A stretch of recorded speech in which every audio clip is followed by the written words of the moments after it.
O cara tava no set de filmagem, dirigindo documentário, cinema, publicidade, e aí, um belo dia, um convite para retomar as suas atividades do marketing e no comercial de uma das maiores lojas de material de construção e home center na Amazônia. Essa loja hoje, pessoal, tem 47 anos, foi responsável ali, participou da construção da Arena da Amazônia, esse estádio fantástico, da Ponte do Rio Negro, de grandes obras como o gasoduto Coari-Manaus. Vamos falar hoje como é que essa mesma loja enfrenta um desafio que lá no Sudeste pouca gente sabe. Quando o rio seca aqui, o cimento aumenta 40% no preço dele. E aí vem um desafio que toda loja tradicional enfrenta, que é competir no digital com as gigantes, né? E aí, como é que você faz funcionar um e-commerce? Como é que você faz vender pelo WhatsApp? Se você tem uma loja física e o desafio de vender no digital, e-commerce, no WhatsApp, esse podcast é para você. Hoje, nosso convidado é Matheus Paixão. Boa Muito noite, bem-vindo. Gerson. Boa noite, Paulo. Obrigado pelo convite aqui. Uma honra estar aqui inaugurando o Bora Soul, né, Bora o podcast Soul de vocês. Obrigado pela apresentação aí, muito bem feita. E, enfim, vamos ver o que vai sair hoje na conversa aqui, né? Show de bola. Roda a vinhetinha que logo mais de volta.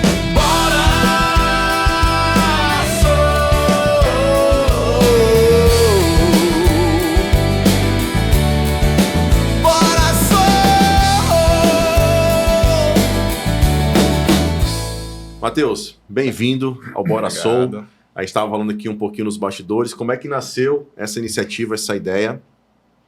Papo descontraído, mas com pessoas que estão colocando a mão na massa, né, no varejo, no Brasil, aqui em Manaus.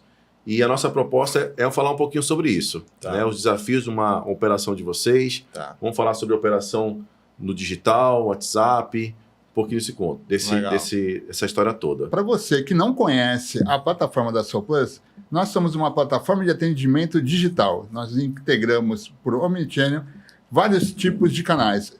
Instagram, WhatsApp, Telegram, entre outros. E você consegue, através da nossa plataforma, ter assistentes de inteligência artificial, CRM integrado, automações e também nós temos sistema de atendimento por PABX. Me conta essa história. Eu fazia uma chamadinha ali, uma escalada, falei assim, pô, o cara veio do cinema pro marketing, pro comercial, me explica um pouquinho. Deixa eu contar um pouco melhor, né?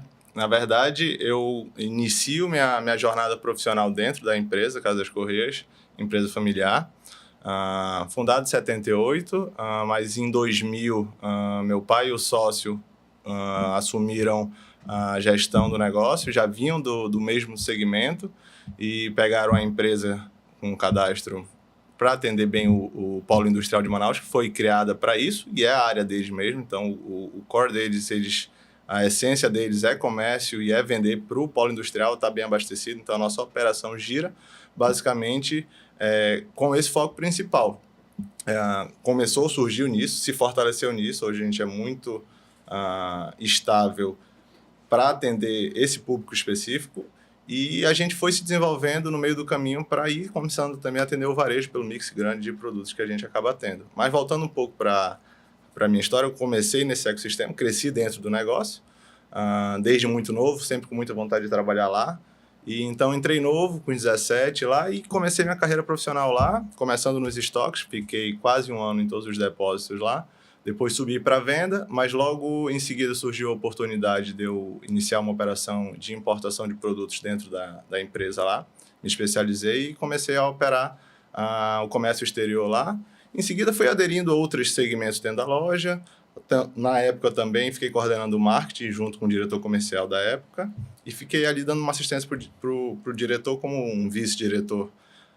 Mas com 24, 25 anos, enfim, acabei me interessando por outras áreas também. Acho que uma vontade de explorar outros mercados, né? Cresci dentro só da empresa, não sabia, tinha experimentado outros negócios, tive 2 CNPJs antes de ir para a área de produção audiovisual, que eu me encantei muito, me interessei muito, foi importantíssimo para mim.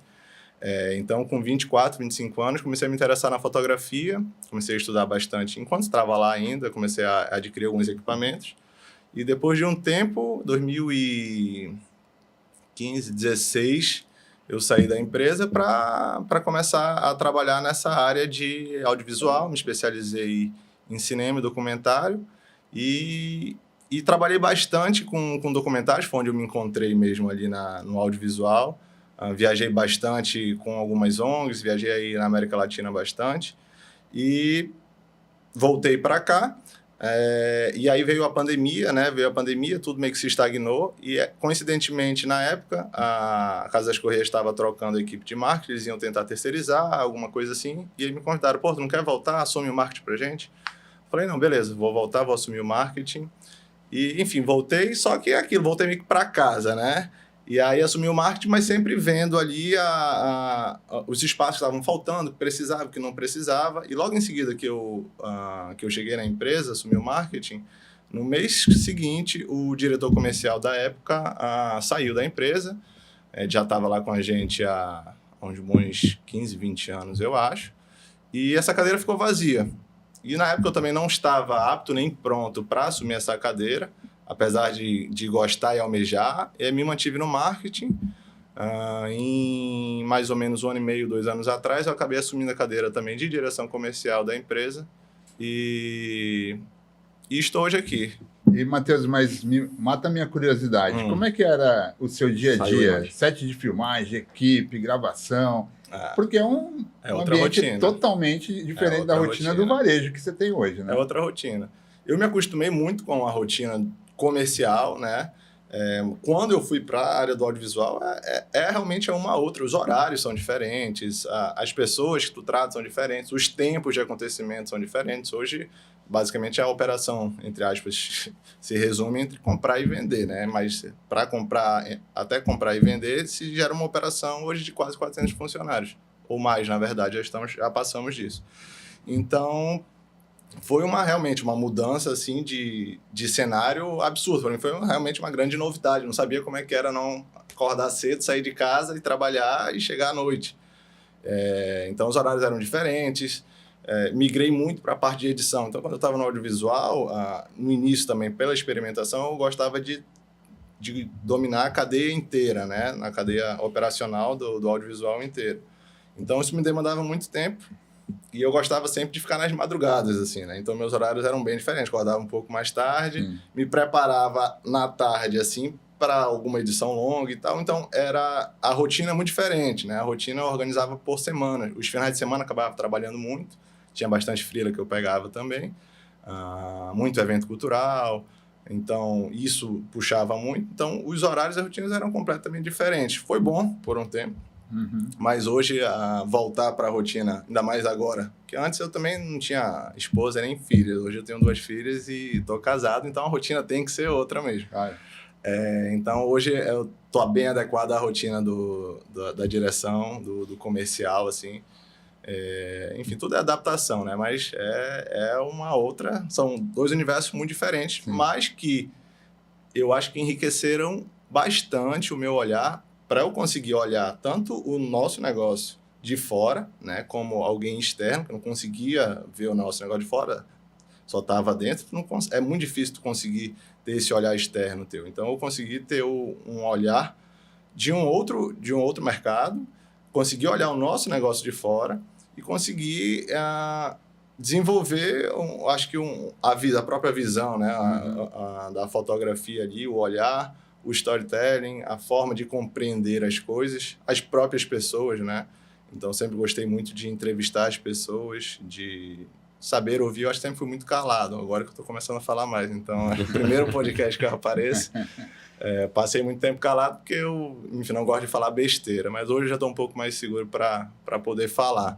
Então, sempre gostei muito de ouvir as pessoas e sempre gostei muito de entrevistar para conhecer as pessoas. E eu acho que hoje isso enriqueceu muito para eu estar fazendo o que eu estou fazendo hoje, estar na direção comercial, que é um lugar muito mais estratégico do que operacional, executivo, né? Então, preciso estar lidando muito com pessoas. E não é com pessoas e com pessoas se lidando entre elas e manejar bem isso. Então, não é muito simples. Eu acho que toda essa bagagem que eu acabei adquirindo na trajetória aí ajudou bastante para isso. A gente teve uma experiência também, né? Eu, bastante tempo no audiovisual, o Paulo com fotografia. O que você traz do teu maior aprendizado desse universo do audiovisual para dentro da tua rotina hoje? Acabei adquirindo essa habilidade de conseguir talvez me deslocar da cena e conseguir fazer uma análise melhor de toda a situação, né? De qualquer tomada de decisão. Eu acabo trazendo tudo junto comigo, assim, eu sou tudo que eu aprendi, tudo que eu era antes, tanto que assim, eu sempre fui extremamente comercial, né? Muito objetivo, muito de execução, sempre fui muito de execução. Você tocou num ponto que eu achei interessante, que na sua trajetória no audiovisual, que era que você queria entender o processo, a cadeia toda, do início ao fim. E você falou outra fala que eu não queria falar besteira, por isso que agora... Então, eu já percebi que você é um cara que gosta de aprofundar, não fica raso, né? Sim. E isso tudo também, como é que você aplica hoje? Hoje, na Casa das Correias, nessa tua função, essa tua posição... Você também buscou conhecer toda a cadeia para você poder estar... Você é um cara centralizador. Como é que você lida hoje? Para estar em qualquer posição de tu delegar alguma coisa, tem que primeiro fazer e saber como é que funciona, né? Então, na empresa, hoje, a gente está com 400 e pouquinhos funcionários e muitos processos e muitas pessoas. Então, assim... Eu realmente fiz um tour na empresa inteira ao ponto de hoje entender como é que o ecossistema funciona. Então, eu acabo falando até para os meninos mais novos, tem meu irmão, filho de outros sócios que estão lá. Acabo dando uma dica para eles. Cara, se concentrem em entender como é que isso funciona. Porque o próprio trabalho de tu entender como é que um negócio funciona já é um trabalho grande por si só. Sim. E sem tu entender como é que esse negócio inteiro, como é que esse ecossistema todo funciona, para a gente conseguir comprar uma caneca e vender uma caneca, é gente pra caramba no meio do processo, sabe?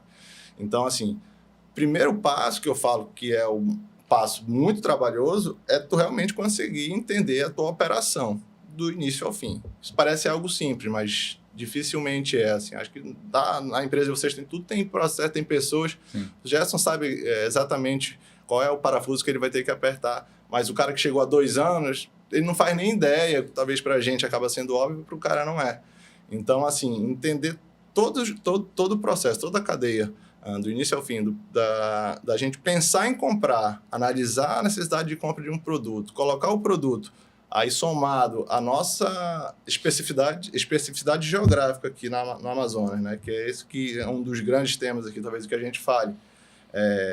Conseguir adequar isso à tua realidade de negócio, ao teu caixa, as posições que tu precisa colocar. A gente trabalhando com mais de 50 mil SKUs. Então, a análise que isso tem, saber para que pessoas eu vou fazer a pergunta certa, para quem eu vou perguntar.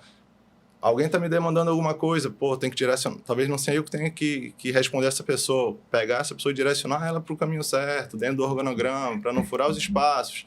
Então, saber tudo isso, saber todos esses processos é importante para tu conseguir direcionar as pessoas dentro do negócio. Então, hoje eu estou nessa posição, mas é isso. Assim, hoje eu estou bem confortável de estar nessa posição porque realmente eu tenho um total domínio assim, da operação da nossa cadeia completa. Mas sem isso é impossível. Assim. Sem isso é impossível tu direcionar o negócio. Eu queria entrar num assunto um pouquinho mais do negócio que eu acho que é muito interessante. Se eu não posso estar enganado, mas eu acho que vocês foram a primeira empresa que fez um processo no Amazonas, começando a vender para a indústria, depois foi para o varejo, e aí dentro do varejo conseguiu se reposicionar, transformando, né, uma loja especificamente de construção, né, para uma loja de home center. Legal.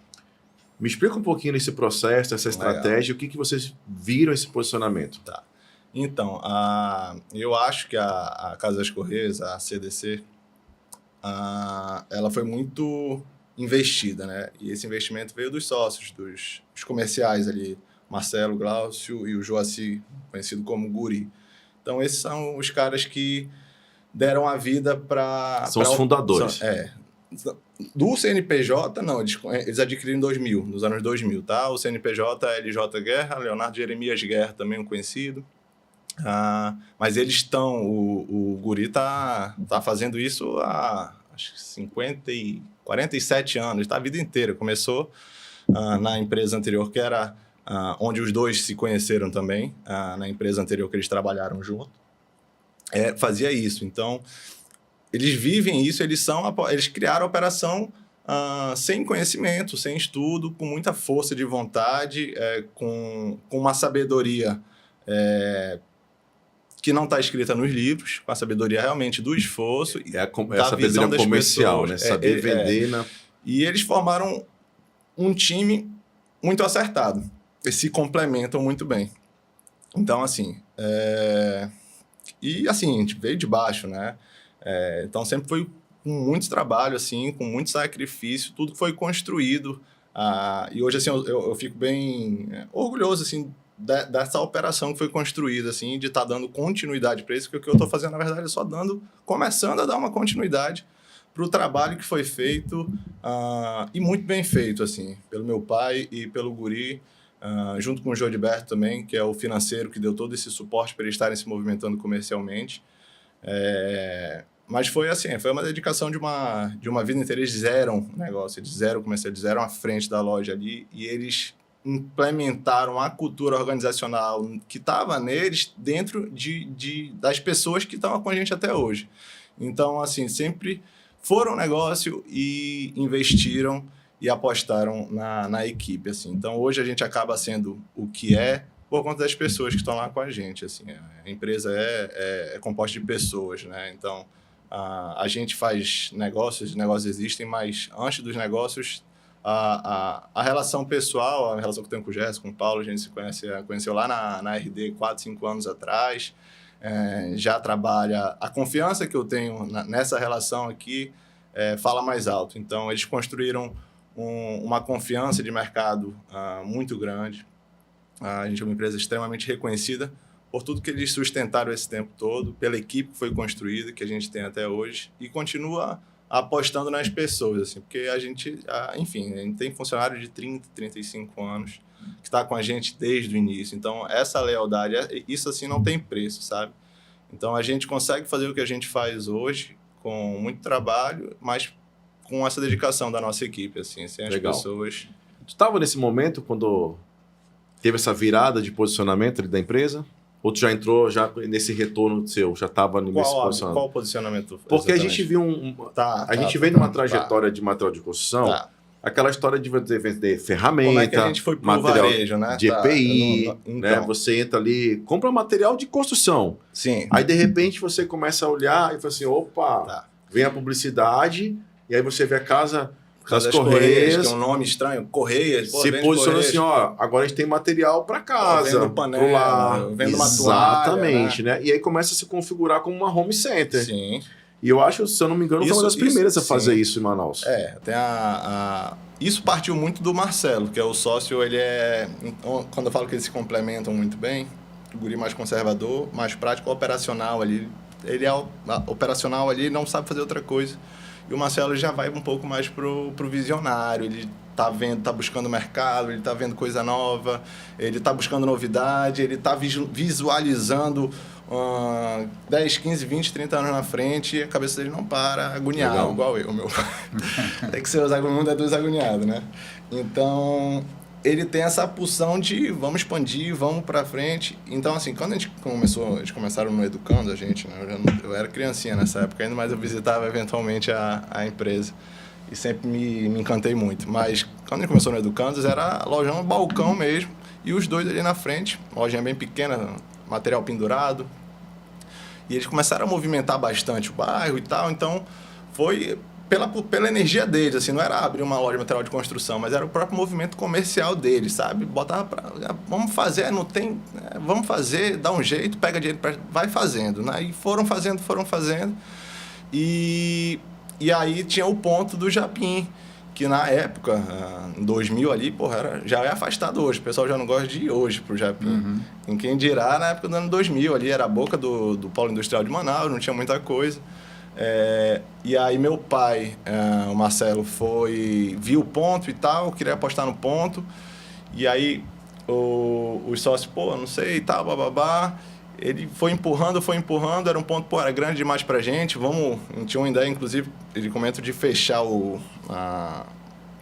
salão da loja, diminuir para fazer estoque atrás e fazer só o balcão mesmo, um balcão de atendimento. A gente tem loja de balcão de atendimento, que é o padrão de material de construção de bairro, assim, tem interesse.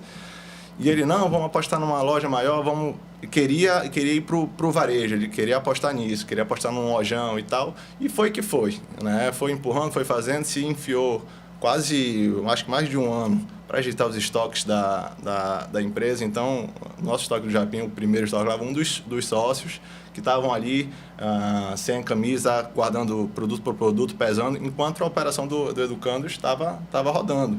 Então, a divisão era essa, era trabalho, era quem tinha. Nessa época era pequenininho, então a gente saía cedo de casa e voltava sem tarde. Sem hora para voltar, né? Não voltava tarde, então não via muito isso, não acontecia muito.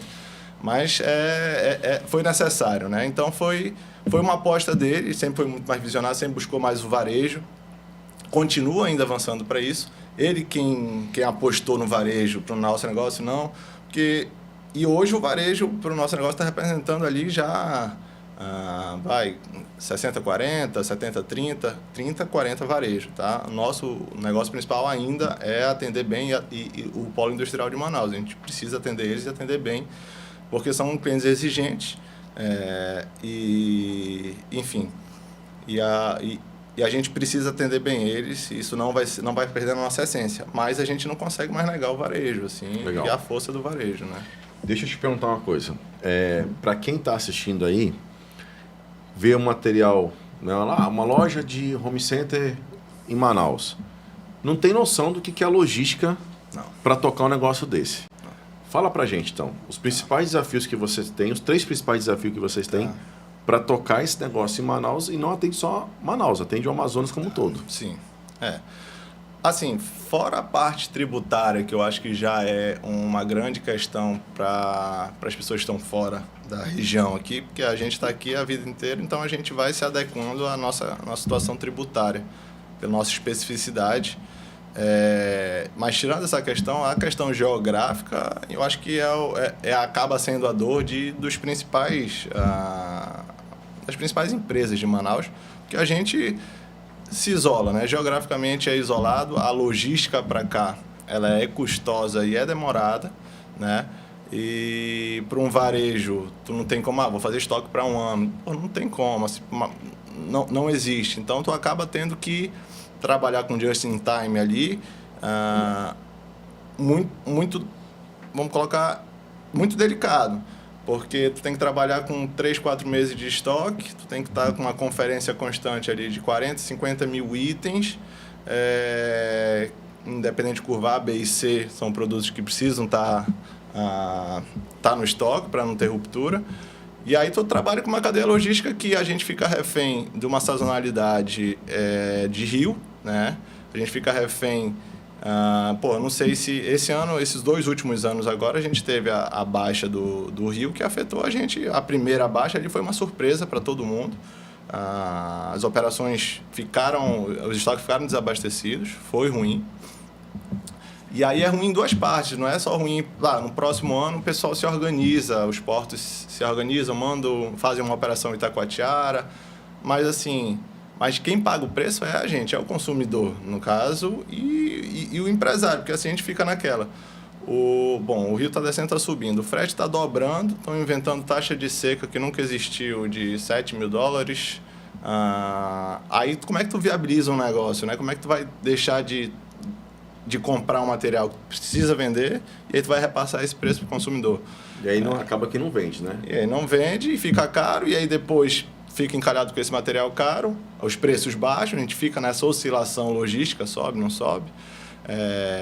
Hoje vocês dependem terceirizado a logística para o interior, ou vocês já estão num processo de verticalizado? Não, a gente terceiriza, assim, a gente também está iniciando uma operação separado da nossa operação Casa das Correias. Eu estou com um planejamento de expansão aí que não vale abrir tudo, mas dentro desse planejamento a gente está... separando as cadeias também, né? A partir de distribuição e revenda, que era algo que me interessava, e eu acabei levando essa ideia para os sócios, já era algo que já existia de ideia e tal, a gente voltou a avançar, então a gente está criando uma outra operação para atender realmente o revendedor e o lojista do interior, né?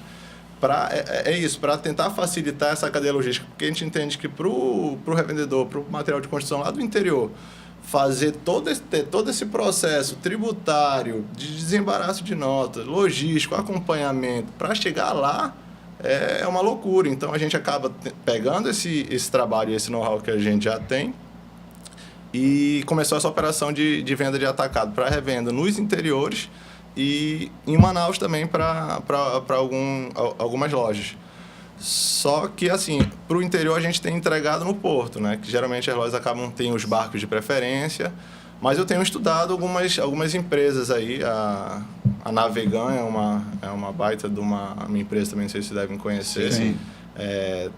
Já sondei alguma parceria com eles, tá isso meio pronto, assim, no momento em que a minha demanda ficar maior e eu conseguir viabilizar algum negócio com eles, com certeza a gente vai para esse caminho aí, de terceirizar a logística com eles, quando a minha demanda não tiver, quando eu não conseguir mais absorver na operação. Eu li que, inclusive, aqui no norte do país, nós temos um custo aproximadamente 20% superior comparado ao cenário nacional. Pelo que você está falando, é isso aí, talvez até mais, né? É basicamente isso, tem esse custo extra, fora o tempo, né? Porque, assim, uma coisa é tu comprar um material e chega, vamos colocar, eu estou em São Paulo, tu tá sem material, tu vai soltar um pedido, no máximo semana que vem dá na tua loja. Aqui não. Tô sem material, beleza, solta o pedido, vai faturar lá, depois de faturar vão entregar mais de 30 dias para chegar, e se não embaraçar a nota aqui, se tá tudo certo, em 45 dias tu tem esse teu material.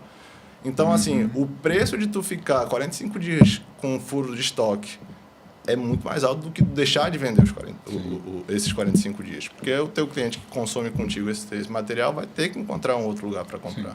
Né? Mas tem uma coisa nova também aí, que a gente vem vendo, a gente vem percebendo uma melhora, né, na logística, principalmente de entrega de produtos de pequeno e médio porte, que antes demorava 8, 9 dias. Hoje, depende da operação, produto, né? Pequeno e médio porte. Consegue chegar em Manaus em 48 horas. Outro mundo já hoje. Como é que vocês hoje estão competindo com todo o mercado digital? Você digita lá, quero uma torneira. Você vai na Amazon, a Amazon pode entregar uma torneira em 48 horas para a gente aqui em Manaus. Então, hoje, o teu concorrente não está mais só em Manaus. É complicado. Né? Tá mundo. Sim. Como é que vocês estão olhando para esse cenário? Já que isso já trazendo para o varejo, né? Porque a história da indústria é outra operação. Ainda, né? A indústria, apesar disso, mas eu acho que o caminho ainda é inevitável que vá para a digitalização, para o e-commerce, independente da loja física. Mas, assim, para a gente,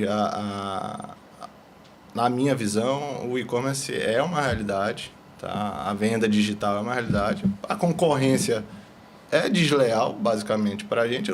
É muito complicado eu conseguir cobrir alguns preços na internet, porque o custo operacional é outro, né? Mas eu ainda aposto nas lojas físicas, tá? Assim, o que acontece? Como a nossa praça é pequena logisticamente, o custo de investimento para eu deixar um e-commerce afiado, vamos colocar, é bem alto. Só que, assim, uma coisa é tu investir no e-commerce no centro-oeste ou no sul, onde tua praça de venda vai ser muito maior. Então, assim, a possibilidade, vamos colocar, eu estou em São Paulo, que seja, ou em Brasília, ou em Minas Gerais. Se tu tem uma operação de um e-commerce ali, a zona onde tu acaba competindo é muito maior, a possibilidade de venda é absurda, de escalar aquilo. A minha não tanto. Então, eu aposto no e-commerce, eu tô brigando há uns 3, 4 anos para a minha operação de e-commerce ficar redonda, assim, para eu conseguir começar a pensar em escalar as vendas dela. Quando eu falo redonda, não depender mais de nenhuma pessoa entre um cliente entrar no site, apertar um botão e entrar no meu sistema, no meu ERP, para entrar na minha entrega, na minha rota lá, sem passar por nenhum vendedor, sem passar por absolutamente ninguém. Então, a minha briga é deixar essa operação redonda para eu começar a escalar. A gente já está há uns 7, 8 meses com uma plataforma que a gente está fazendo os refinos constantes, então, eventualmente, o site está fora do ar, não está. Mas a ideia, meu sonho era que a gente tivesse um e-commerce afiado, com todos os meus produtos cadastrados dentro do e-commerce, e eventualmente eu tentaria viabilizar esse e-commerce para uma praça maior, né? Mas esse trabalho que eu tô tendo agora, eu só não consigo acelerar muito ele por conta desse tempo de retorno na minha praça principal ser um pouco lento, assim, e entender que o movimento daqui do norte, mais ainda, para o consumo do e-commerce, apesar de estar crescendo e ser uma realidade, ainda é um pouco mais atrasado que a região do sul.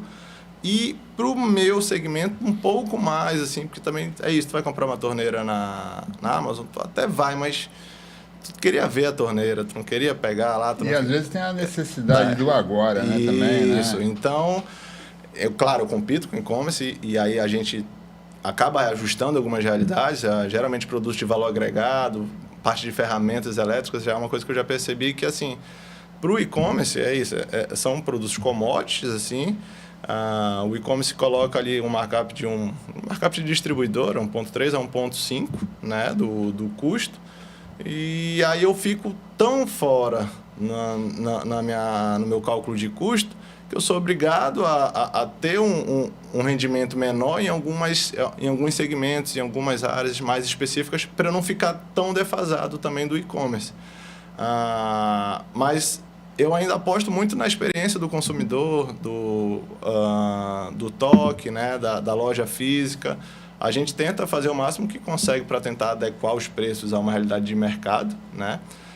Mas eu entendo também que eu não consigo e o meu cliente está disposto a pagar um pouco a mais pela comodidade de ver o produto, de ter à disposição na hora que ele está vendo o produto e ele comprar, ele consegue ali, tá na Amazon tá R$10 e aqui na minha loja tá 15, mas tá aqui na frente dele, tá aqui agora, sabe? Na Amazon ele vai esperar 3, 4 dias para chegar na casa. Vai chegar e tal, talvez não seja a mesma qualidade, às vezes seja um paralelo. Então, a minha leitura que o consumidor, que é uma máxima que eu tenho, assim, o consumidor ele é muito fácil de ser manipulado, mas ele não é bobo. Então, tu engana ele 1, 2 vezes, mas na terceira tu não vai mais enganar. Sim. E sem a recorrência não tem negócio.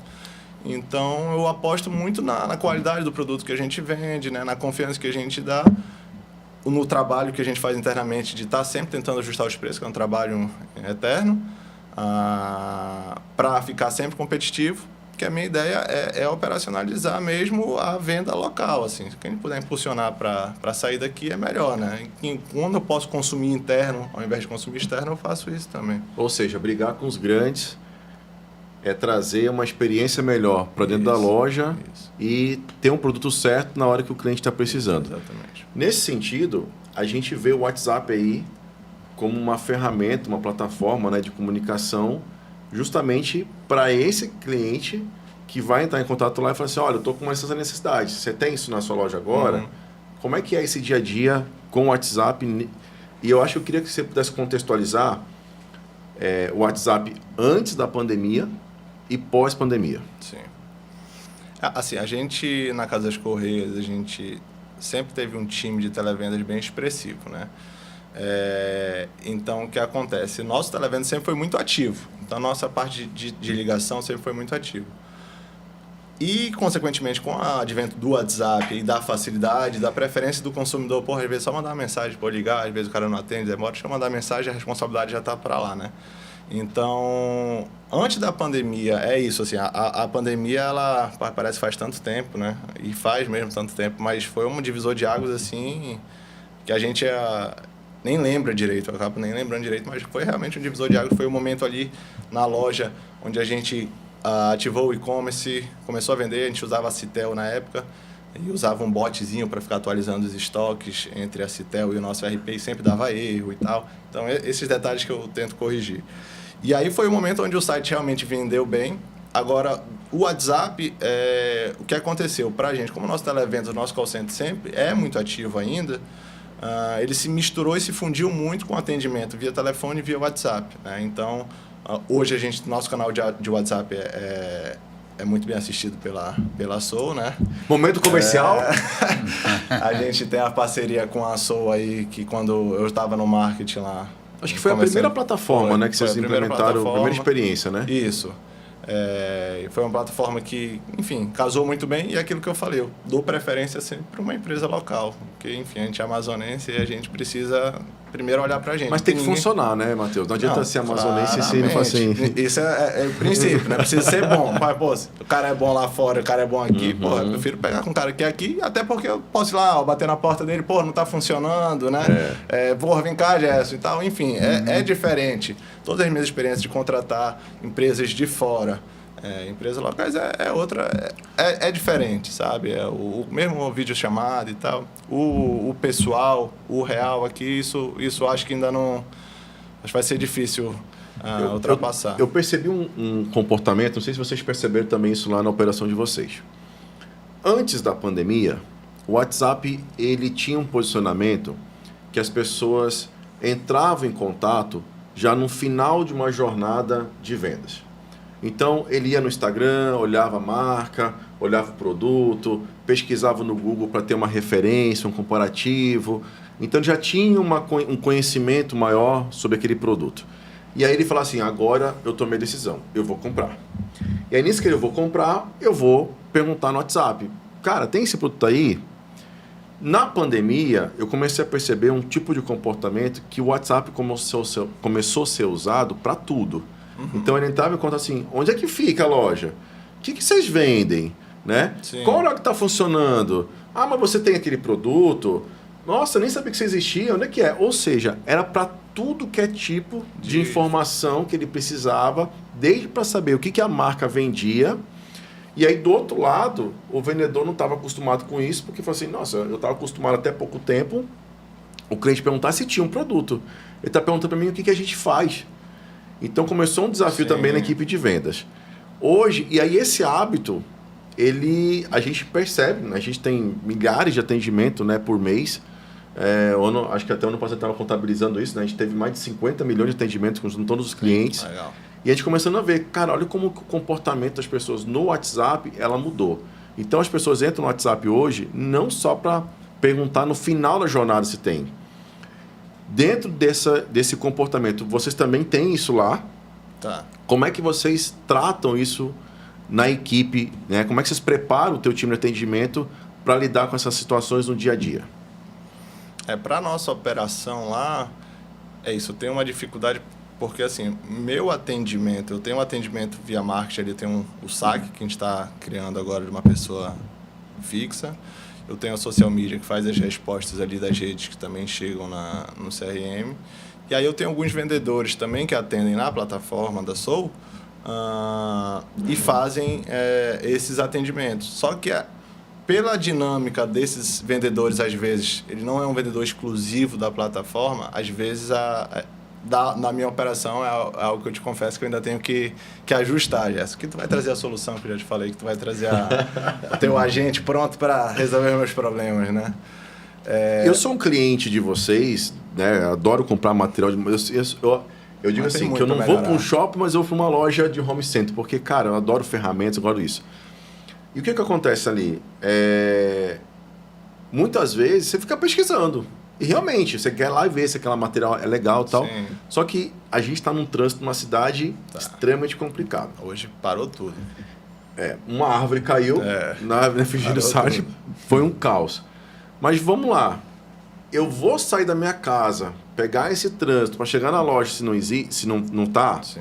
Outra coisa, o produto que realmente tem lá funciona para mim?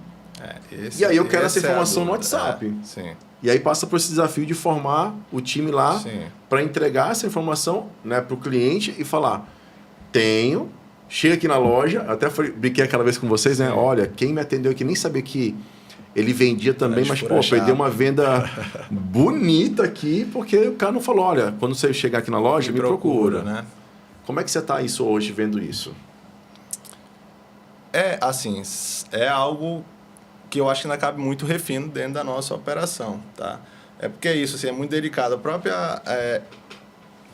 pelo atendimento dinâmico do vendedor, é isso. A gente já tem vendedor que está atendendo o call center ali e às vezes não tem um conhecimento da própria ferramenta. Pô, sabe, eu preciso furar um buraco na minha parede aqui, qual é a furadeira mais indicada? isso é um nível de especificidade técnica muito alto. Então, assim, é complicado fazer um treinamento de uma pessoa, claro, não de um agente, que tu vai me oferecer. Não, já te Não, ofereci. Não, tenho- tu não instalou ainda, era pra ter instalado Já tem um lá, spoiler aí, hein? Inclusive, esse negócio que você tá falando do agente, mas conclui primeiro, depois a gente vai Depois falar eu vou isso falar aí. sobre esse Então, ponto. essa parte técnica das dúvidas é muito complicado, porque é isso, não é só a furadeira. Então, como a gente tem várias linhas, eu acho que a gente está com 8 ou 9 linhas de segmentos lá, e cada linha tem sua especificidade, eu tenho um grupo de coordenadores técnicos dentro da loja, responsáveis por cada linha, e esses coordenadores acabam tirando essas dúvidas, desenvolvendo um produto. Pô, meu carpete está manchado aqui. Porra, manda pra gente lá, de repente manda mensagem pro vendedor. Pô, tô com um produto aqui. Dá pra fazer uma visita aqui para ver qual seria o produto mais indicado? A gente consegue fazer isso também. O corpo técnico é para fazer isso. Então, assim, só que é a mancha do carpete, talvez seja a mancha da parede, que já é uma outra pessoa que tem o conhecimento de como é que faz aquilo. Aí talvez seja a parte de uma impermeabilização de uma laje que está dando uma infiltração há tanto tempo que não resolve com isso, aquilo, outro. Então, assim, acaba não sendo tão simples. E aí a gente tem vendedores muito bons lá, que conhecem muito material. E aí a pessoa que já é nosso cliente, ela acaba tendo um vendedor ali que está sempre O preferido dele. o preferido. Então, eu gostaria de tentar centralizar mais tudo no chat da Soul. Mas aí tem o próprio celular pessoal do meu vendedor. Enfim, é meio dinâmico. Não, tem uma operação violenta. Então, assim, idealmente, eu entendo assim, o que daria para fazer. Eu acho que até a parte de chat mesmo, de operar. Eu consigo visualizar a operação ideal para isso funcionar, mas eu não consigo botar ela para funcionar ainda do formato que tá. Mas a gente está caminhando para isso, assim, sabe? Eu estou colocando as pessoas para fazer um pós-venda, comecei a criar o pós-venda agora. Eu estou começando a criar esse setor mais, não falo individualizado para esse tipo de atendimento, né? Ou de pós-atendimento. Ou de ouvidoria. Eu estou treinando pessoas específicas para isso e com a IA futuramente bem ajustadinha para estar tirando essa obrigação dos meus atendentes, que são hoje atendentes / vendedores. E, enfim, aí é o trabalho dinâmico, às vezes tem um orçamento muito... Enfim, é dinâmico. Às vezes nem sempre é o mesmo a pessoa que está atendendo, eles fazem a rotação. Agora você imagina o seguinte, aqui eu vou dar um spoiler aqui, tá, Jéssica? Você tem uma ferramenta onde você consegue integrar, por exemplo, o seu e-commerce, que você já tem todo um trabalho de investimento no sentido de alimentar as informações, os produtos, imagens, etc. Você já integrar já com o nosso sistema e você automaticamente a IA lê essa base de dados, que é a base de conhecimento, são esses especialistas, né?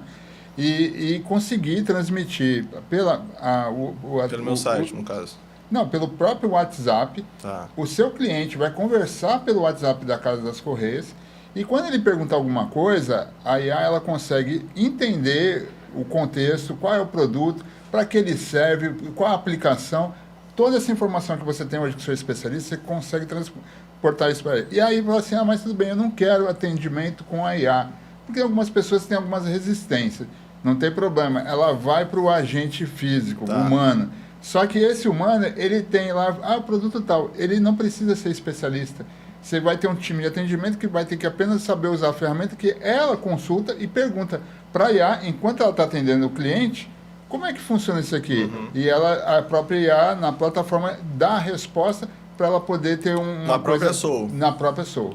Tudo isso. Uma coisa legal essa mudança, né, da IA, como que a gente começa a enxergar a IA na operação como um todo. Quando a IA vem, a primeira coisa que a gente imagina é a IA sendo usada pela empresa para atender o cliente final. Aí ela começa a crescer dentro da operação. Não, mas eu posso usar a IA no meu financeiro, eu posso usar a IA no meu estoque, eu posso usar a IA no meu BI.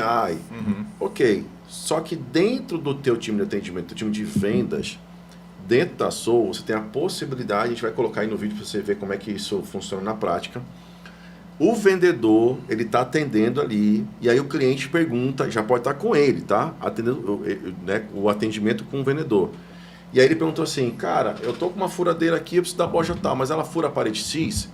Não tem essa dúvida, então tenho essa resposta.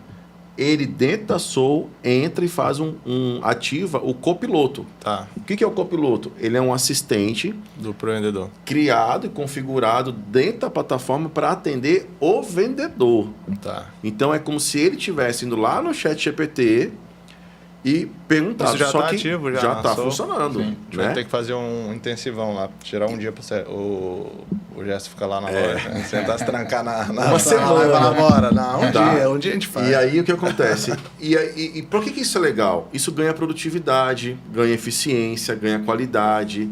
E tem várias perguntas e a gente está falando hoje no time de WhatsApp. Então, olha só, o cliente está dentro de casa, ele está falando com você e talvez com mais 3, 4 marcas. Sim. Aquela empresa que conseguir entregar uma resposta melhor no menor tempo, né? Não é uma resposta mais rápida. Eu digo que esse novo paradigma é uma resposta mais qualificada, melhor contextualizada, no menor tempo. Tá. Aí o cliente fala assim, cara, olha só essa resposta. A gente vem vendo isso muito forte aonde? Na área de saúde, Tá. na área de cursos, né? Na universidades. Agora, isso dentro do varejo, a gente tem alguns cases já na Soul em cima disso, lá com a Tropical Multiloja, né? Com Manaus Hotéis. Então, a gente precisa implementar isso dentro do material de construção. Né? Não tem, não. A gente está construindo um aí, mas vamos fazer isso junto com vocês. A parceria. O que é o grande... Então, quando a gente está falando IA, o que acontece? É uma IA que entrega para o cliente final uma assertividade, uma velocidade. Ah, você quer fazer a compra direto num site? Ok, te levo para o site. Não quero. Quero terminar a compra aqui no meu WhatsApp. Tudo bem. Você pode vir, você pode pegar ali e criar os catálogos no WhatsApp. Isso tudo já usando a API oficial, que te dá segurança, te dá credibilidade.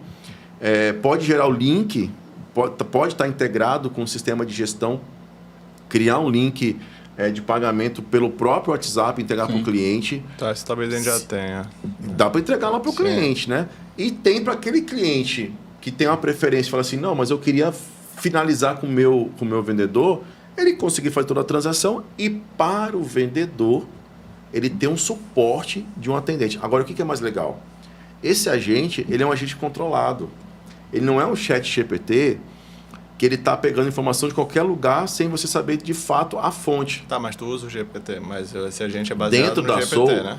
Então, dentro da Soul você pode construir, você pode pegar Google, você pode pegar OpenAI, você pode pegar a Llama, através do Grok, você pode pegar várias fontes. Só que a fonte que você vai construir desse agente, a base de conhecimento desse agente, você pode ser fechada. Tá.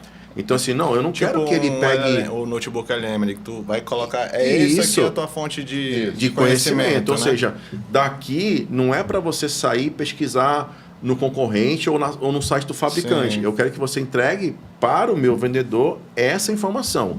Ele não vai sair. Então, você tem um controle total da informação que você vai dar para o teu vendedor. E aí a gente está falando aí de preço, de estoque, né, informações sensíveis. E aí, lembrando, pessoal, IA, a gente tem visto algumas pessoas no nosso mercado falar que assim, empresas não usem IA porque ela vai jogar informação aleatória e o teu concorrente pode pegar. Isso é fake, tá? Aprofundem. Leiam lá na OpenAI os termos de uso, de privacidade. Não é assim que funciona. Então, assinem o OpenAI, né? Não, inclusive dentro da Soul, o que acontece? A gente tem uma transparência total sobre os tokens.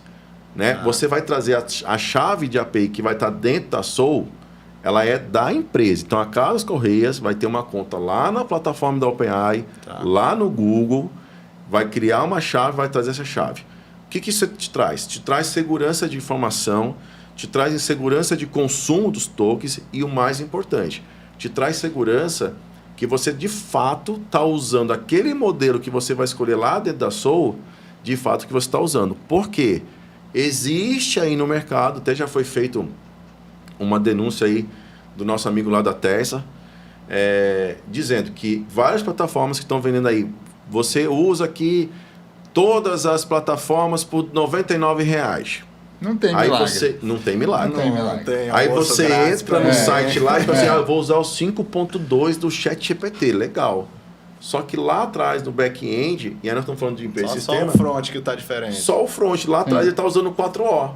Tá. Aí você começa a usar, e o que acontece? Também existe uma outra coisa na IA, que é o contexto. Né? Então você tem lá, você pode rodar aqui 100 mil caracteres, só que lá no back ele bota lá 30 mil caracteres. Aí daqui a pouco a tua IA começa a alucinar. Por quê? É como se estivesse subscrevendo aquelas informações. Eu coloquei mais um pouco. Já foi. Já foi, ela começa a subir. Aí fala, nossa, não estava assim, estava tudo direitinho, agora está alucinando. E aí ele começa a entender que IA não funciona. Não é que a IA não funciona. É que a gente precisa, por isso que a proposta do podcast, aprofundar um pouquinho mais esse conhecimento para entender de fato como é que funciona. Então, assim, dentro da Soul, contexto é o que você vai contratar lá no teu plano da OpenAI. A gente não limita. Modelo, escolheu aqui, é o que está batendo lá. Token não passa por nós. Então, o custo da IA dentro da Soul é um custo fixo. Contratei aquilo ali, não vou ter surpresa.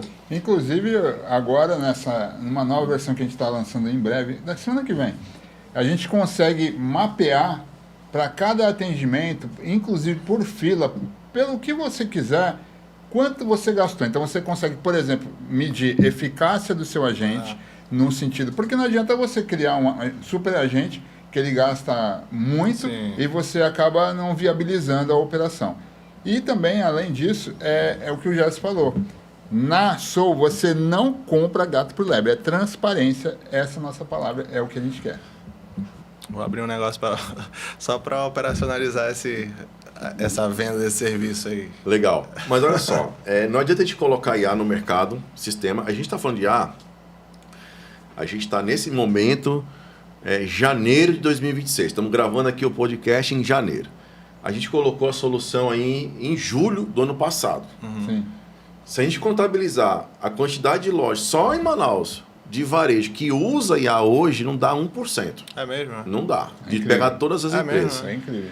E aí eu lembro que você falou assim pra mim. Um bocado de gente para treinar lá na loja. Então, falei, não, é isso que eu usar queria as que você falasse pra ferramentas. mim. Tá. Porque tem a ferramenta, mas se eu não tiver pessoas preparadas, Sim. como é que vocês primeiro pensaram aí e organizaram para poder usar a ferramenta?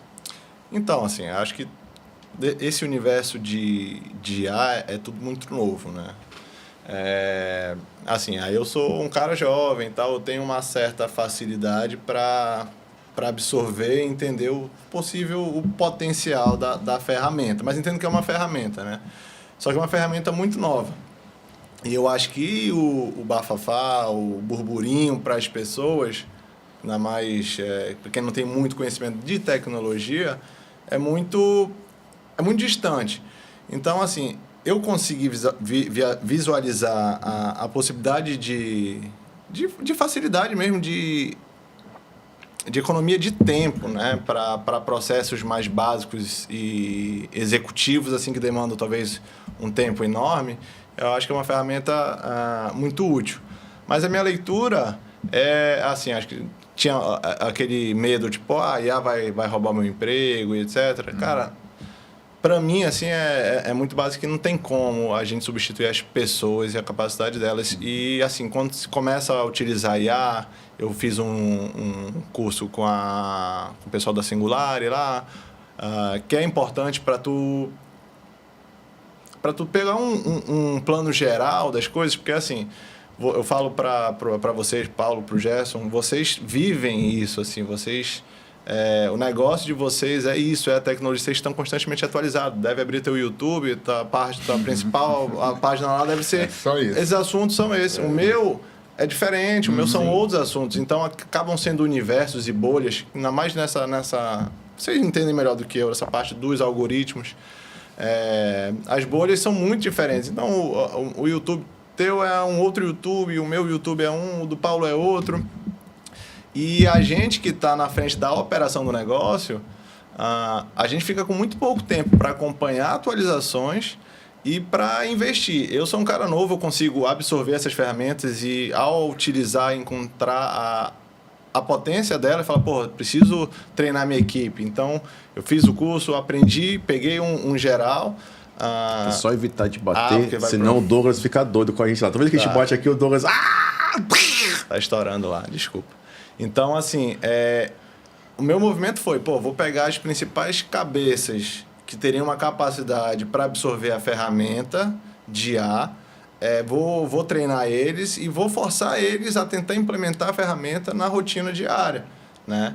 Porque eu acho que nada mais do que tu conseguir aprender a usar a ferramenta e utilizar ela nas tuas execuções diárias, né? Colocá-las para funcionar.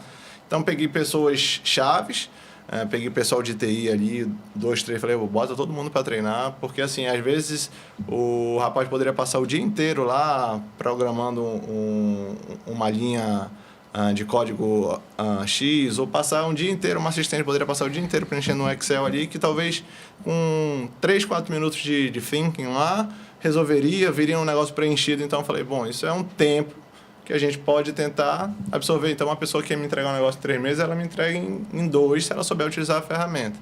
Então foi uma aposta que a gente fez, só que é um mundo muito... se atualiza constantemente, assim, e rápido, então muda muito. Então, na época que eu fiz o curso lá, as engines do GPT, eu lembro que era o 3, o 4, logo em seguida foi para o 5.0, para o 5.1, e aí tu tem que estar se atualizando dessa informação.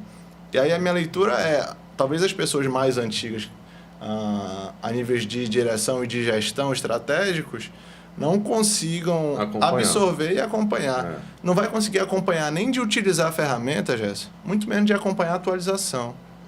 Mas olha, eu acho que é importante nesse momento a gente...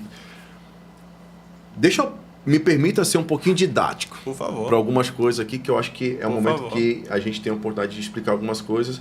Eu vou mostrar depois aqui no vídeo aí uma tela. Quando a gente lançou, o pessoal fala assim, mas legal, quanto que eu vou gastar nisso? Aí a gente falou assim, bom, na Soul você vai gastar um valor fixo, mas existem o que chama de token. O que é token? Na comunicação a gente tem imagem. E aí quando para processar quando você manda um cliente manda uma foto, olha, tem essa torneira, para pegar aquela imagem e processar aquilo lá, entender, ele vai consumir um token. Esse tipo de token para fazer esse processamento é um pouco mais caro. Aí um cliente manda um áudio. Para uma IA processar aquele áudio, ela usa um outro recurso e gasta mais token. Mas basicamente token é isso. E aí nós temos 3 tipos de informação importante. Entrada, in cache e out. Eu, cliente, dei um oi lá no WhatsApp da Casa Correios. Entrou uma mensagem. Eu estou gastando energia, estou absorvendo aqui uma coisa. Aí o Paulo falou, olá, tudo bem? Eu vou processar aquilo lá a primeira vez. Eu processo e gasto um pouquinho mais de token. Aí o Matheus vai me dar um oi. Opa, a mesma mensagem do Paulo. Eu vou processar, mas a minha energia é um pouquinho menor. Então é o token cache. Aí eu vou parar e falar assim, tem um produto tal? Peraí, deixa eu parar, pensar, processar e vou dar uma resposta para o cliente. Então esse processamento que a gente chama de token out. Legal, o cliente entendi o que é token, entendi como é que cobra, entendi que tem um processo de áudio, né, imagem, vídeo e texto. Cara, na prática, quanto que eu vou gastar?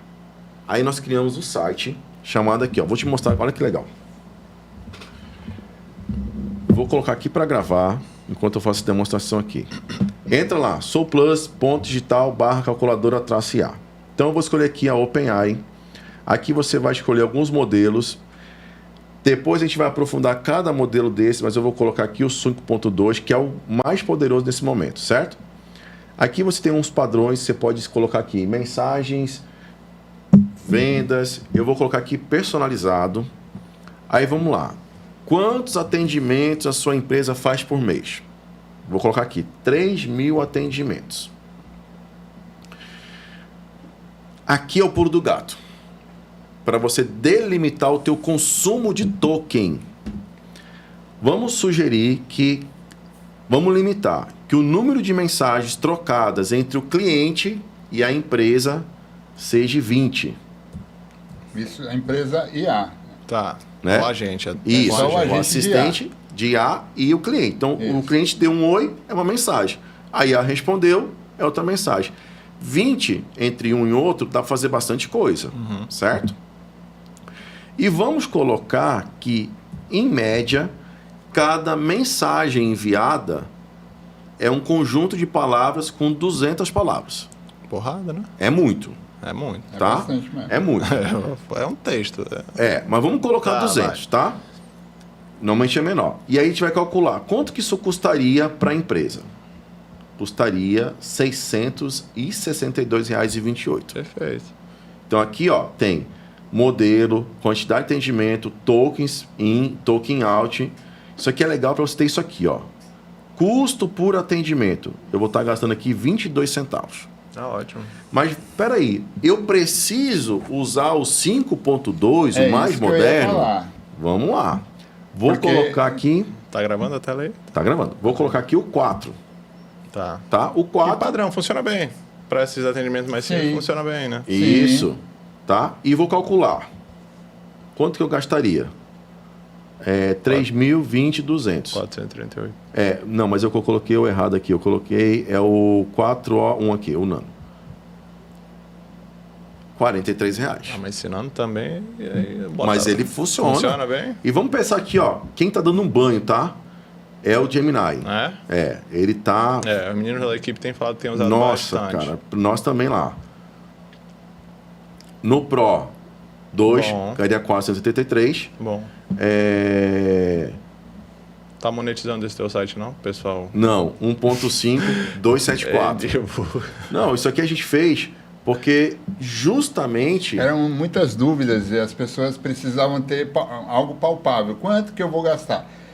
Uma coisa que é muito importante falar aqui, Matheus, é que o Gerson estava colocando aqui dos modelos, né? Ele colocou aí o Gemini, colocou o da OpenAI, que é todo mundo conhece como GPT, e nós temos na plataforma.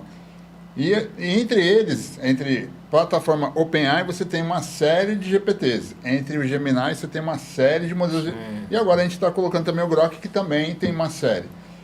Tudo está relacionado a qual é a aplicação. Você só vai escolher aquele determinado. Então, por exemplo, tem um cliente nosso, eu posso até falar, a Tropical, que nós fizemos agora um trabalho recente para eles, em que a gente fez uma combinação de vários modelos, onde você consegue otimizar e cria-se a engenharia, de fato, que é onde você cria essas interações, onde determinadas operações que são simples, você usa um modelo mais barato. E aí ele entrega para um modelo mais inteligente, que aí ele finaliza e entrega. E no final das contas, a gente está colocando aqui a grosso modo, por exemplo, 5.2, uma operação no mês inteiro, R$600. Para a empresa, será que já é um valor que está... Mas dá para reduzir mais isso aí, entendeu? Quando a gente faz um estudo mais aprofundado da aplicação. legal. Aí tem aquela história Interessante. assim, né? Não preciso parar para voltar, dar uma Você já deve ter ouvido reorganizada. em falar toda o a termo plataforma. engenharia de prompt. Sim. Eu vou falar assim para você, que mesmo para nós, tá? Que estamos ali no dia a dia, mergulha, e tipo assim, o que é essa tal de engenharia de prompt? Para um assistente final de uma operação, foram construídos 4 assistentes. Mas por que 4? Porque um processava áudio melhor, outro processava imagem. Mas aí tu consegue pegar num agente, coloca vários assistentes aí. Numa operação, então, o que foi feito? Numa operação de um atendimento que era para fazer uma consulta de lista de material escolar. Então, você leva lá no material. Excelente, isso aí é... Tá rodando. Não, Se é tem uma trabalheira, filho, quem tem filho bota sabe o lá pra trabalho rodar. que é, né? Então... E o Eric tinha uma operação de 48 horas. Levava 40 até 48 horas para entregar o orçamento. Hoje está em 5 minutos. E não tá não, porque eu tenho Diminuiu? Já estava já há um pouco tempo em 2 minutos, mas conforme o Jéssica acabou de citar, ele vai criando cache. E como todo mundo está agora, já então mesma ele está demorando pergunta, né? em 1 minuto agora. Escola tal, tá pronto. Ele já pum. sabe. Cara, que desafio. Eu não 1 sabia minuto que agora tinha... está sendo Primeiro entregue. que eu não sabia que tinha tanta escola em Manaus. Tem, cara. Segundo, Manaus que eu... tá uma cidade grande. Tá e que cada escola escreve De o um jeito. mesmo produto de forma diferente. Essa Entendeu? briga do cadastro também é uma questão que é muito delicada, assim. Tipo, foi um o cadastro do desafio. produto. Mas aí que está o detalhe. nós criamos uma metodologia que o produto, o cadastro, a descrição, ela não mudou no ERP, no sistema deles lá. Porque isso seria muito complicado a gente Mas mudar. aí a assistente, na verdade, ela está em contato direto com o ERP ali. Isso, a gente fez uma integração, né? Só que da ela Soul com o sistema. Sim. Para fazer consulta no RP, para fazer busca de estoque. A assistente está na plataforma da Soul, mas criada com vocês, com os agentes, criaram esse assistente, mas tudo dentro da plataforma Soul. Tudo da Soul. E dentro de um desses agentes aí, um dos assistentes que é o que conversa, tem um que é o tradutor. Ele faz o quê? Ele tenta entender o que o cliente está me falando, porque quando você chega num atendente humano, ele fala, tá, isso aqui eu sei, essa caneta aqui, aí ele já sabe qual é o produto. Então, o nosso assistente, a gente não queria mudar a base de dados do sistema do cliente, porque isso seria, eles têm até mais do que 40 mil, eles têm uma infinidade, muito SKU, é muita coisa. E é assim, para uma caneta tem 3, 4 cores e é uma coisa infinita aquele negócio lá. Lápis 6B. Então, assim, a gente criou um assistente que ele é o cara que é inteligente para poder saber qual que é o produto de fato. Aí ele entrega o produto e fala, está aqui o produto. E a gente tem recebido um feedback bem positivo, que o Eric mesmo estava falando lá, que ele estava entrando na loja lá e as pessoas, porque a gente está entregando já um PDF. As pessoas chegando com o PDF impresso para comprar. Legal. Não, eu fiquei sabendo dessa operação, não sei se foi o Jéssica que comentou, ou alguma outra pessoa comentou, dá uma operação bem redonda. Pô, fico feliz de... Agora, o que acontece? E aí uma mudança que é muito importante, cara, no nosso mercado. Entender que IA não é uma caixinha preta que você vai comprar, vai fazer um negocinho, vai deixar lá e não vai mais olhar para ela. Sabe? Ela tem que ter um dono. Quem que é o dono desse projeto dentro da organização? E o projeto só andou porque o dono estava junto, né? Aí tinha uma equipe de TI comprometida em fazer a coisa, tinha uma equipe de marketing lá comprometida, testando, validando. Falei assim, gente... Lá falando o que fazer. O dono chegou lá e falou, vamos fazer. E não é só o dono, mas é uma equipe comprometida com o resultado, porque a gente tinha que entender a precisa dor. testar. Sim. E tem, né? A gente tinha que entender como é que era o processo deles. Era um processo novo para nós também. Sim. Mas depois a gente entender que é isso que você falou muito bem. A IA, ela não substitui ninguém. Ela, na verdade, ela auxilia você liberar pessoas para fazerem seus processos. O Eric mesmo colocou aqui que antes ele não conseguia falar com a funcionária dele em outros anos letivos. Porque tinha 600 papéis na mesa dela lá.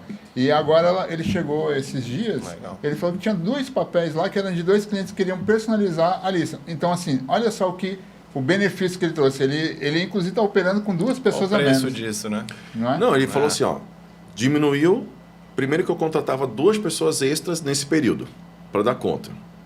E mesmo com mais 2 pessoas extras, o tempo de entrega ainda era 48 horas. Sim. Então, né, economizou nesse sentido. Ganhou produtividade, ganhou qualidade de vida para os funcionários. Para todo mundo. Para fazer todo o processo. E aí, quando você estava falando lá assim, eu tenho 50 mil SKUs. Eu fico imaginando você treinar um vendedor, porque também turnover deve ser alto. Sim. Entrar numa pessoa nova e falar assim, e aí, isso aqui serve para o que o cliente quer? Essa tinta funciona? Né? Essa furadeira? Isso aqui... Sendo que hoje você tem exatamente a IA para te auxiliar nesse processo. Tem uma história interessante, num processo que a gente estava lá atrás, com o Pedro, validando a IA ainda. E aí o Pedro estava fazendo lá um teste com ele. E aí o Pedro falou assim, Gerson, faz uma foto aí de uma parede para ver se a IA vai entender a tinta. Porque a gente recebe muito aqui do cliente. Ele bate uma foto da parede. Quero uma tinta igual. E aí para quem está recebendo a foto, a luz interfere no contexto, a parede, a cor e tal. Como é que o vendedor vai dizer com exatidão? Aí eu falei, Pedro, você quer maltratar a IA, né? Mas vamos fazer o seguinte, vamos testar. Aí eu peguei, bati uma foto na parede e mandei para ele. A IA, eu fiquei impressionado, tá? A IA... E a gente vai fazer esse teste de novo. A IA não só leu a imagem, como ela deu a referência da cor da souvenir. Deu um código, né? Aí o Pedro falou assim, cara, E ela não tinha sido treinada, ela estava só pegando ali a fonte geral, né, do Gemini lá. Aí eu falei, nossa, então olha o poder que isso tem de exatidão, de precisão, sabe? É isso, assim, eu tava vendo um vídeo e assim, mas independente da IA fazer tudo isso, por isso que a gente fala assim, que ela não vai substituir ninguém, a gente precisa, o que o consumidor quer, na verdade, ele quer que alguém assuma a responsabilidade da indicação. Então, assim, vai chegar na loja e tal, qual é o que eu uso? A gente pode até usar a IA e etc., mas ela não vai querer saber de quem deu a resposta, se ele falou baseado se nele ou na IA, etc. Ela quer a garantia da responsabilidade de alguém estar passando, é isso aqui. De onde vai vir ou não interessa. Mas o cliente ele quer que a responsabilidade seja passada, né? Ele quer passar a responsabilidade da tomada de decisão. E ele não tem a confiança dele, apesar dele ter acesso lá ao GPT, etc., ele mesmo, o consumidor, ele vai chegar e vai fazer a própria pesquisa dele no GPT, mas ele não vai ter a confiança de tomar a decisão somente baseada na indicação do GPT, sem alguma pessoa assumir a responsabilidade por aquilo. Eu ouvi isso, achei interessante. Aí entra uma grande oportunidade de mercado. Sim. De você ter a IA, né, da Casas Correias, treinado. Senhor então, assim, Correia vai ser, já tem. Senhor Correia, Senhor pronto. Correia, eu tô então, criando um influenciador digital também. Show! Então, pergunte pro seu Correia se funciona. Isso. É isso, legal. Exatamente. Então, a ideia vai ser realmente criar esse agente, esse Senhor Correia, esse digital. Tô com algumas ideias aí. Só que eu quero trabalhar muito bem esse assistente, assim. Eu quero que ele fique refinado mesmo, exatamente para evitar as falhas, assim. Sim. Mas o Senhor Correia já é uma realidade. Eu vou explorar bem esse mascote aí para se utilizar de IA. Mas, né, voltando ao assunto, assim, da IA no varejo, 3 anos atrás eu estive na NRF. Esteve lá agora esse ano de novo, né? Eu fui agora de novo. Boa. Então, assim, foi interessante porque 3 anos atrás, a IA ainda não estava... Essa força. Não tinha nada dessa força. Ela estava iniciando. Sim. Então, assim, tudo que eu vi de palestras e dos estandes 3 anos atrás era basicamente o que a gente viu, as grandes principais, um ou outro expositor diferente. Mas todo mundo que estava expondo lá 3 anos atrás, estava expondo agora, adicionou o serviço de IA, incorporou a inteligência artificial em suas plataformas, suas soluções. Então, tinha um expositor lá que eu gostei muito quando eu fui da última vez, e dessa vez continuei uma conversa com eles, de inteligência de estoque, inteligência de separação de material, enfim.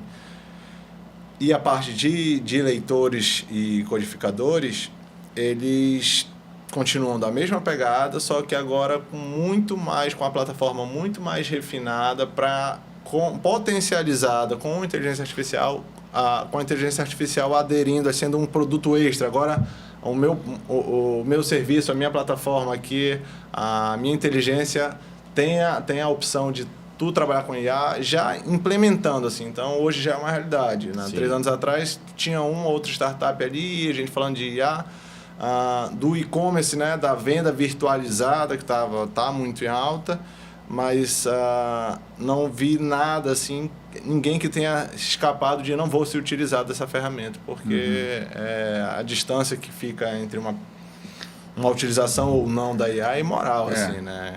Tem um ponto que você falou que é muito importante, essa questão da responsabilidade, porque as pessoas, o próprio Código do Consumidor, ele não vai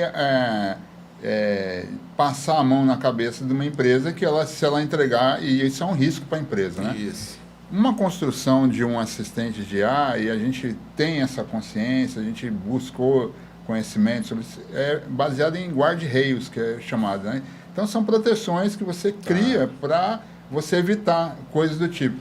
E porque o brasileiro, o ser humano já é criativo, mas o brasileiro ele é mais, né? Então, consegue. Eu lembro quando lançaram as IAs que geravam imagem, tinha muita brincadeira do Homem-Aranha. Eu quero uma foto do Homem-Aranha plantando bananeira. E aí era ele segurando um vaso com a bananeira, né? Então assim, porque não está errado, né? E porque faltou um guarda-rei, um contexto melhor. E quando você constrói uma assistente de IA para uma operação comercial, isso é fundamental. Então, assim, por quê? Porque se a gente cria algo em que ele não está considerando o que não pode acontecer, ela certamente vai gerar um problema e, em vez de trazer um benefício, vai trazer um problema para vocês, né? E tem uma quebra de paradigma, né? Dizendo assim, a gente tinha atendimento e aí a pessoa assim, como é que eu consigo conectar esse atendimento com o meu sistema? Integração, sim. API. Então eu estou integrando com RP ou e-commerce. Veio a IA, esse back-end continua exato. da mesma forma. O desafio potencializa, de integrar, exatamente. A gente tem um quadro aqui, quero ver se você topa. 2 quadros, eu vou fazer um quadro diferente contigo. Cinema versus varejo. Tá? Eu vou falar uma situação do cinema e você faz a analogia no varejo. Beleza. Tá bom? Vamos começar? Bora. No cinema, o ator que esquece a fala no meio da cena. Desastre, né? No varejo, qual é essa equivalência? É a gôndola sem o produto, né? Não existe a venda, né? Boa. No cinema, o diretor de fotografia que ele erra a luz. E no varejo? Que erra o preço. Que erra o preço, boa. No cinema, o Oscar. No varejo...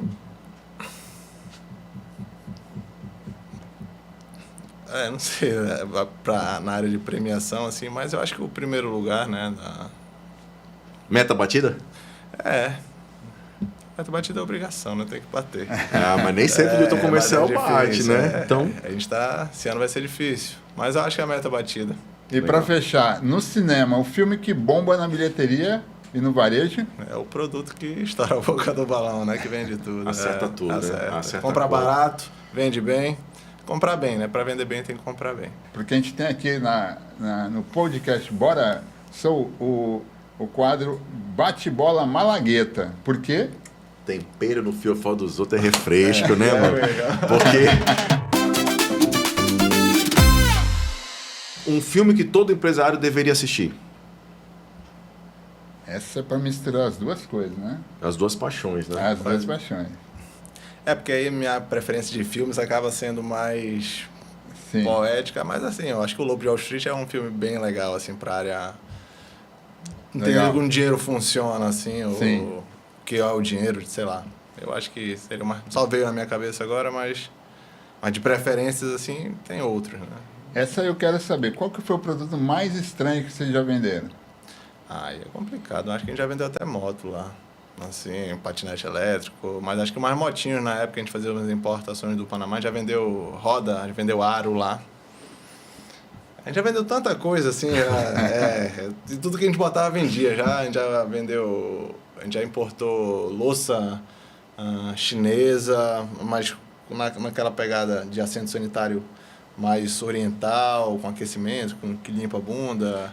A gente já vendeu equipamento de academia, a gente fazia as importações assim. Na época que quando eu estava antes, no primeiro tempo lá na empresa, na importação, a época que eu lembro, o dólar estava R$1,50, R$1,60. E um container da China de 20 pés saía $1.300, eu lembro pagar $1.200, $1.300 num container de 20, com dólar 1,50. O mercado chinês bombando lá e botava para trazer com a gente. Trouxe mais de 200 containers assim, da China esse ano. Foi 2011, eu acho. Alguma coisa assim, 2011, 2012. O dólar estava bem baixo, então a gente acabou trazendo muitas coisas de experimentação mesmo. Enfim, aprendizados, assim.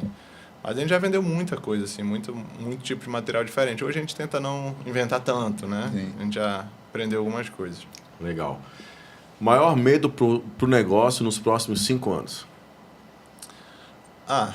Não sei. Sendo sincero, não tenho muito medo, assim, não. Tô novo, tô com vontade de trabalhar. Pode botar problema que a gente resolve. Agora eu vou mexer com a tua paixão. E se você voltasse pro cinema amanhã, o que você faria de diferente? Acho que muita coisa. Eu acho que eu já voltaria para uma...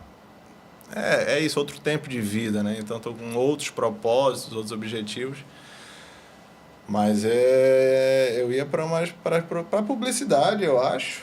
Para pegar uma alta publicidade, assim. E umas outras produções mais pontuais, pessoais, assim, eu acho que pegaria... É isso, assim, eu acho que se eu tivesse IA no tempo da audiovisual, era, assim, o tempo que a gente perdia ali na elaboração de um roteiro, no desenvolvimento de um storyboard.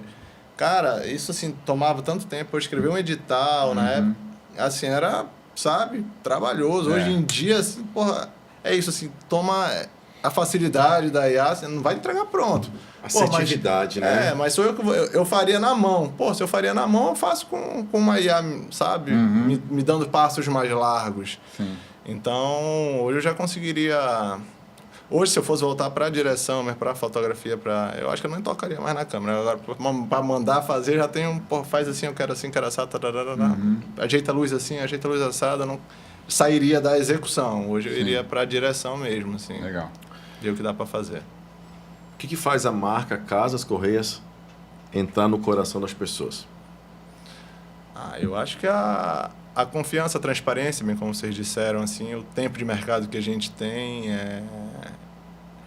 o que os sócios construíram, assim, é isso, é um legado que eu acho que eu tenho uma grande honra de poder dar continuidade, assim, eu acho que eu tenho um compromisso de dar essa continuidade. Então, acho que, para mim, o caso das Correias, assim, a loja, falava criança, sempre foi uma entidade, né? Então, é um grande respeito por tudo que foi construído, por tudo que a empresa por todo o custo dessa construção. Então, para mim, assim, é algo... É isso, é a personificação mesmo de uma entrega de um trabalho de uma vida inteira. Que qualquer pessoa que vai lá e é atendida e acaba sendo nosso cliente, entende ali que realmente uma grande casa, que a gente é uma casa, uma empresa diferente, especial, assim, pelas pessoas que estão ali, sabe? Acho que ninguém está ali muito só por estar. E quem está só por estar não fica muito tempo. Então... Legal. E Matheus, em uma palavra? Pô, difícil. Paixão, né? O sobrenome é Paixão. Eu acho que eu sou uma pessoa bem passional, assim, bem objetivo, bem focado. Eu acho que um objetivo difícil uma palavra. Mas eu acho que... é difícil. É difícil mesmo. Mas eu acho que pessoa objetiva. É isso aí, moçada. Matheus. Obrigado, Gerson. Muito obrigado pela presença, Paulo. pelo bate-papo. Sempre muito legal conversar com vocês. Assim, porra, massa, não sou muito cara. de aceitar, de falar assim, mas, porra, o Gerson e o Paulo, a gente... Legal. Sempre teve uma comunicação muito legal. Massa. Isso aí foi o Bora Soul, né? Mais um episódio. É isso aí. Trazendo aí um bate-papo sobre inovação, marketing, tecnologia, inovação. Falamos muita coisa legal sobre ar. Desvendamos algumas coisinhas aí que ficam nuvens negras. E se você gostou, comenta aí. Seu negócio já usa IA? Qual que é a sua dúvida? Qual que é o seu receio? Faz um comentário que a gente vai responder cada um. Diz também pra gente qual é o nome da sua empresa ou qual é a cidade que você está assistindo a gente aí, pra gente poder ver o alcance que a gente está chegando. E se você ficou até aqui, é porque você é uma pessoa comprometida. Então, assim, se você tem loja física e você quer crescer no digital, você tem opções como WhatsApp, e-commerce, integração mini-channel, assistentes de ar, que a gente falou bastante aqui, né? Então, é só você ler o nosso QR Code aqui, que você pode nos chamar e nós vamos gerar para vocês gratuitamente um diagnóstico completo de como é que você pode melhorar o seu atendimento digital. E com uma condição especial para você que é do material de construção. Legal. Pode chamar que os caras são bons. Valeu, moçada. Valeu, Legal. Douglas.